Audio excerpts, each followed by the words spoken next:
Alright, it's time to talk about core game fundamentals. Now, this is not going to be an exhaustive list, but in today's video, I want to highlight 4 skills that you can develop that will be able to help you improve at just about any game. And yes, there are a lot of fundamentals that you could apply to a variety of different games, but from my perspective, these are the 4 that you probably want to work on first. At least get the basics down of these 4 before adding on other fundamental skills to your kit. Starting with something that seems incredibly basic, we're going to start with inputs. The way I'm looking at these skills is that you can build upon the very basic fundamentals of these skills, and having a mastery of them can take you from starting out to being good to being almost equivalent to a pro. So inputs starts with your controls. Simple enough. You can go into the keybind settings of your game and see the amount of inputs available to you, and then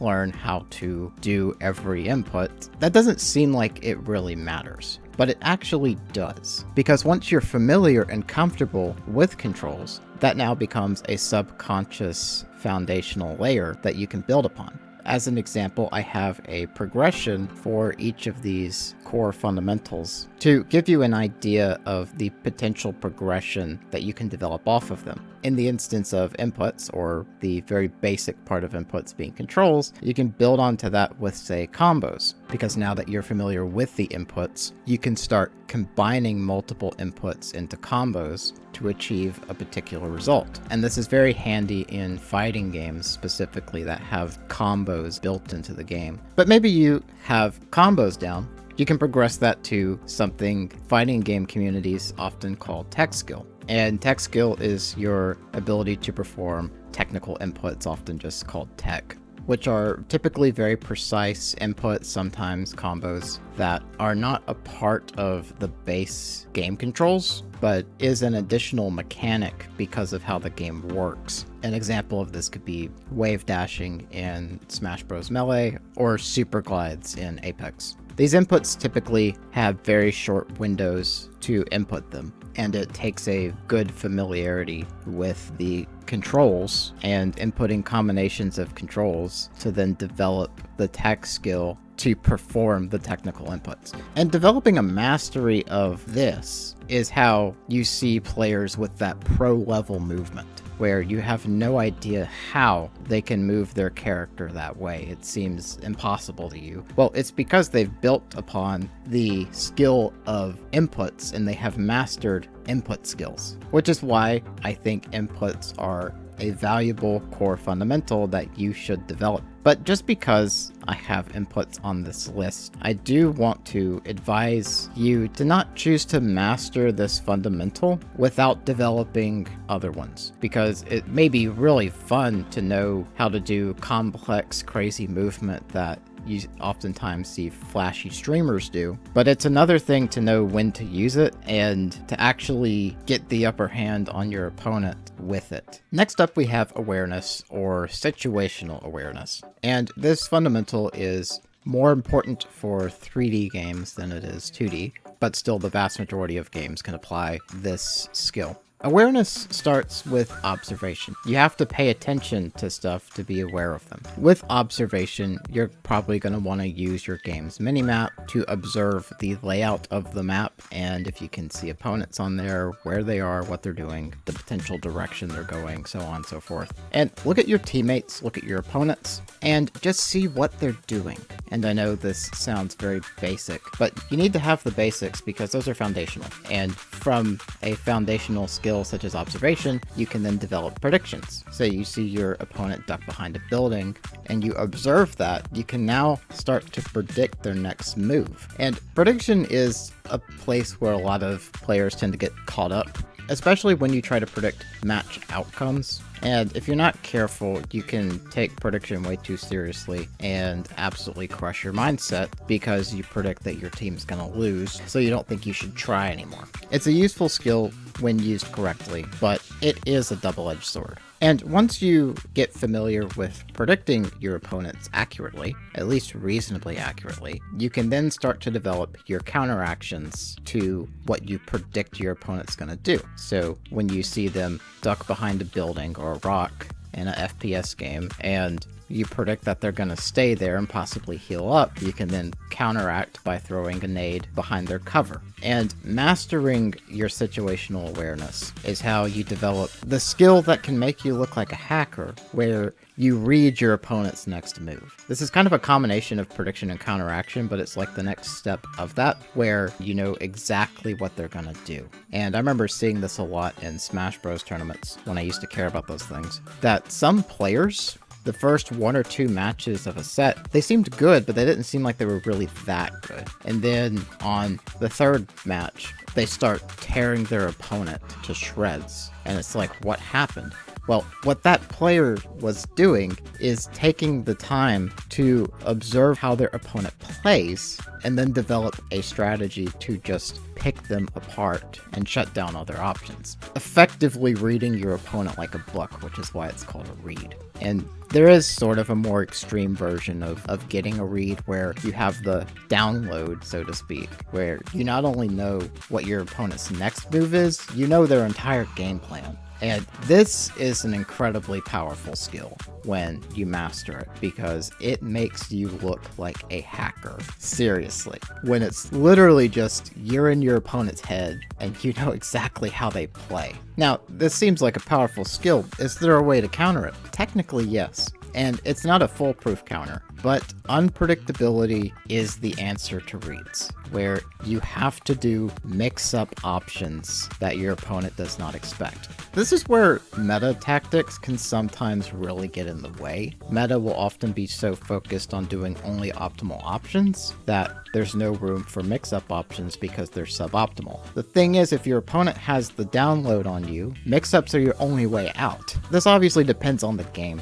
Some games allow more options out of being read like a book, some don't. But if your game supports mix-up options and being unpredictable, it is a counter to reads. Okay, next is mindset, and this is not a straightforward process, but it is a very crucial part of developing your core gaming skills. A good mindset is essentially the glue that holds everything else together, and when it breaks, all of your skills start to just fall apart. And because this is not a straightforward process and the development could look a lot different for each person, the tiers that I'm going to show are more so a rough guideline, but you can mix match or have an entirely different progression here, because our minds tend to have a lot of variance between each other, having unique backgrounds, unique outlooks on life and such. So don't take this progression too seriously. It's kind of just a rough outline to get you thinking about your mindset. So where I would start is honesty. You got to be real with yourself about your wins, your losses, your skill level.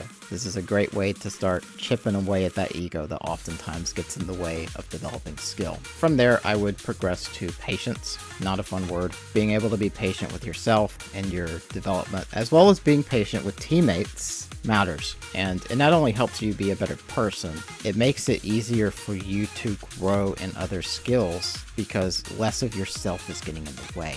And from this, I would move on to belief. And I know that's a very subjective term. There's a fair bit of research to support that people that achieve things have to first believe that they can. And belief is not objective. It's not something you can quantify. It's a subjective understanding that you yourself develop. But it's very helpful and makes it a lot easier for you to grow because you are now backing yourself up. So while this may sound like a cat poster, it is very helpful to develop belief in yourself and your competency, but you have to work through honesty and patience first so that you're not confident in yourself because of ego, so that once it shatters, you just lose every piece of your mindset. But this is a much more stable form of confidence once it is built based on these tiers. And a mastery of good mindset is how you develop that mental resilience, that no matter the situation,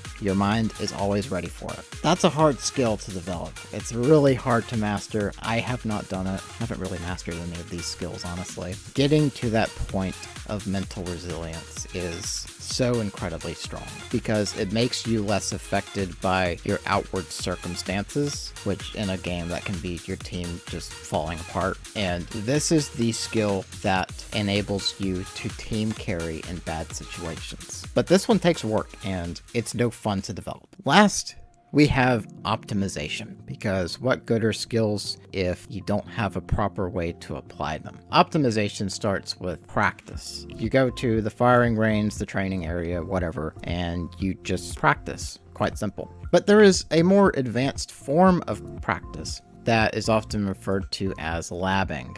And this is a combination of practice with experimentation. So you're trying different options and trying different combinations of things to see what the result will be. And labbing is typically how tech is found. So it's a good skill to develop because you may find some unique options that could be quite useful in a pinch as a mix-up option or as a way to develop your unique playstyle. Labbing is very good at that. From there, you can go to your matchup knowledge where you practice scenarios, which in a fighting game, it can be practicing your character's bad matchup or practicing a certain suboptimal scenario, essentially recreating and simulating that bad scenario so that you can practice how to get out of that. Very good skill to develop. And a mastery of optimization is where meta finally comes into play. I know I've talked very negatively about meta, but it does have a point. When you're a very well optimized player that has a variety of different fundamentals just very well developed, that is when meta starts to become relevant, and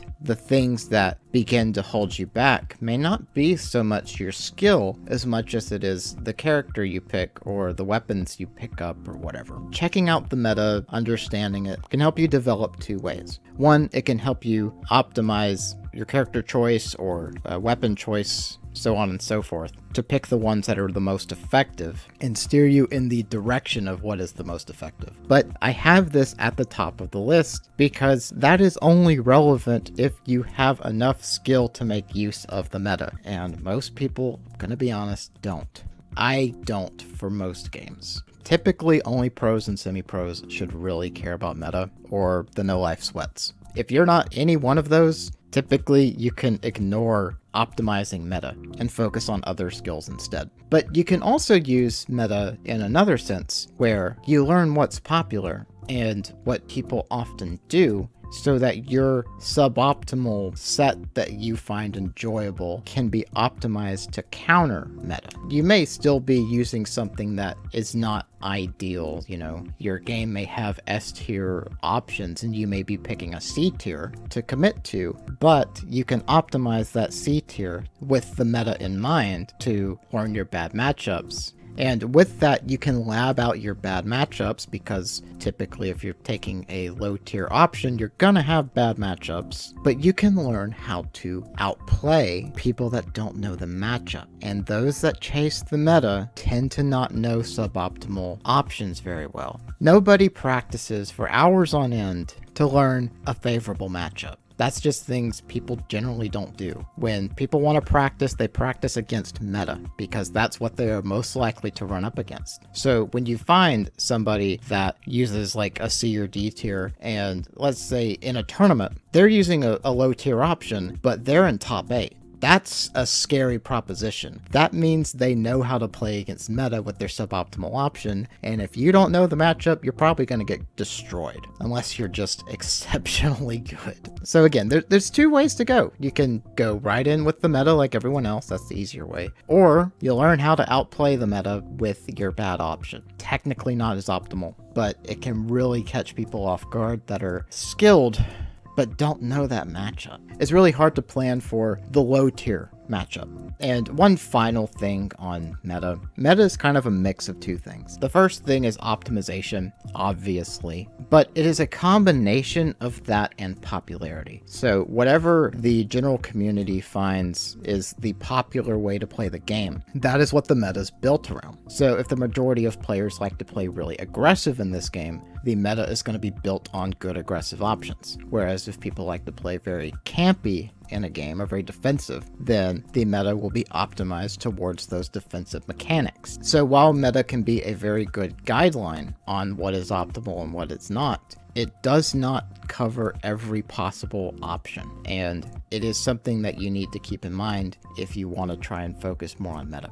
Now, I know there are other skills that you could develop, such as your team play skills, or for FPS games, your gunplay, so on and so forth. There's a near infinite list of fundamentals that could be developed, but getting these 4 right, and at least having the foundational pieces of these, will get you well on your way to being good at the game that you're trying to be good at. If you'd like me to go into detail on each individual tier of these skills, or maybe even touch on other different kinds of skills, let me know down in the comments below, because I do plan to continue this Get Good at Any Game series for quite a while, because there's really a lot to talk about. And I hope this was helpful, useful, maybe entertaining, and if you did enjoy it, you know where the algorithm buttons are. And thank you so much for watching. I will see y'all next time.